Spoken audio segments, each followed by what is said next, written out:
to another episode of Everyday Black History. Now, today on Everyday Black History, we're going to be highlighting an institution, an old institution named the American Missionary Association. And the American Missionary Association was a Protestant-based abolitionist group founded on September 3rd, 1846 in Albany, New York.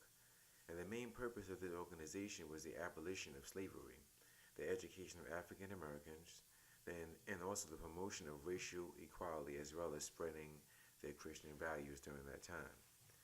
Now, its members were leaders from both races, and it started. It was sponsored by Congregationalist churches in New England during its early days, and starting in 1861, it opened camps from the South for former slaves, and it played a major role during the Reconstruction era in promoting education for blacks in the South, and by establishing numerous schools and colleges, as well as paying for teachers to educate freed slaves before, during, and after the Civil War. Now, a little background information on the AMA. They were started by members of the American Home Missionary Society and the American Board of Commissioners for Foreign Missions.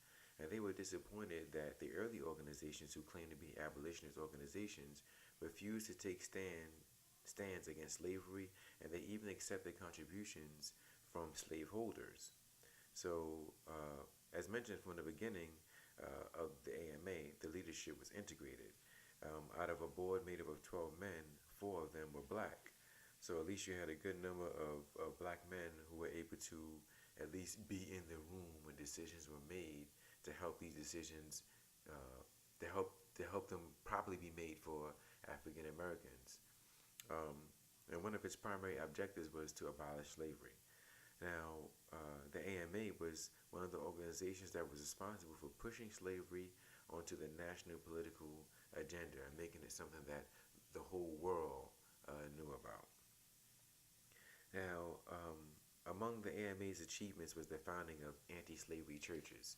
And one abolitionist by the name of Owen Lovejoy, he was among the congregational ministers of the AMA who helped to start over 115 anti-slavery churches in Illinois before the American Civil War.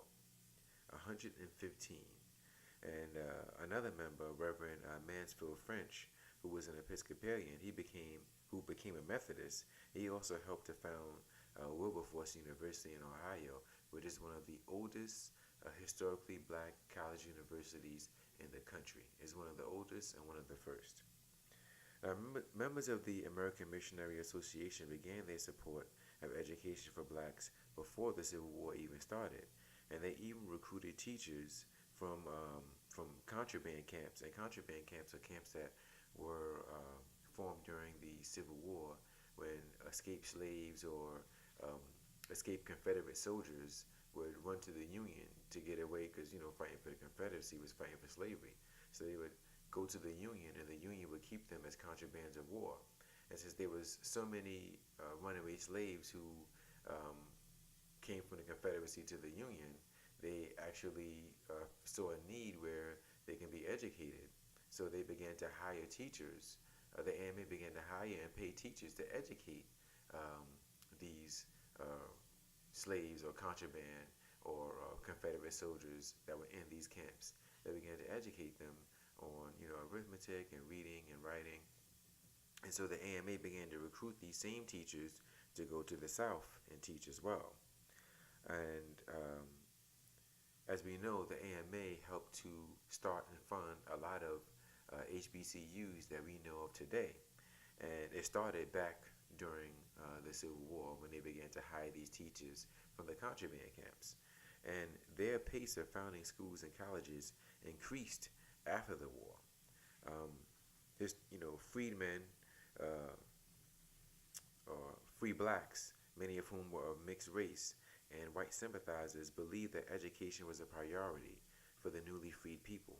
And altogether, the AMA founded more than 500 schools and colleges for the freedmen of the South during and after the Civil War, spending more money for that purpose than the Freedmen's Bureau of the federal government. We're going to do an episode talking about the Freedmen's Bureau as well, because the Freedmen's Bureau and the AMA were kind of similar in the sense where they helped to fund and start a lot of what we call HBCUs today, historically black college universities.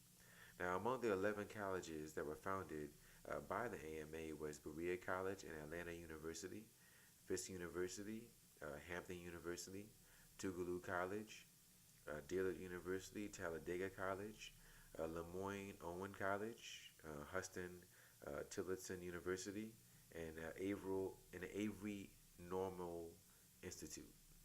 And many of these institutions, all of them, were found in the 1800s. From the 1860s, from 1865 to 1867, more than 11 universities were started with the help and funding of the AMA. And together with the Freedmen's Bureau, the AMA founded Howard University in Washington, D.C. in 1867, which is one of the most well-known historically black colleges that we have in the country. The AMA also organized the Freedmen's Aid Society, which recruited Northern teachers for the schools and arranged to find which recruited Northern teachers for the schools and arranged to find housing for them in the South. And even during the time in the 1870s, when white Democrats began to use intimidation to suppress the black vote, the AMA never wavered in their opposing of disenfranchisement and continued to struggle with that over the decades. The American Missionary magazine, which the AMA started by the 1870s, had a circulation of 20,000 in the 19th century. 20,000. That's 10 times more than any other abolitionist magazine around during that time. And even though the AMA were notable in the United States with its work in opposition of slavery and in support for education of freed men and blacks, it also sponsored and maintained missions in numerous nations overseas as well for black folks. In the 19th century, the missionary effort was strong in India, China, and even East Asia, and it was strongly supported by Christian churches and congregational churches at the time. The records of the AMA are housed at the Amistad Research Center, which is located at the Tulane University in New Orleans. So there's a lot more information on the AMA. As mentioned, they were responsible for starting a lot of black colleges, some that are still around and very active today, and some that may not still be active, but still no doubt help to educate and change a lot of they added a lot to black culture and black history, and educate and influence many young minds of black men and women over the years. Because a lot of these colleges were started in the 1860s, so even if they're no longer around today, they still, for a better part of 100 years, helped to shape the minds of young black men and women of different generations from all over the country. So we highlight the AMA for their contribution to black history and black culture. And as mentioned, do yourself a favor and look them up, because there's so much more information on this institution that's no longer around, but that's very important to black history and black culture. So please tune in again, as we'll be having another episode where we'll be highlighting institutions and black men and women of the past, the present, and what they contributed to our culture and our history. So stay tuned.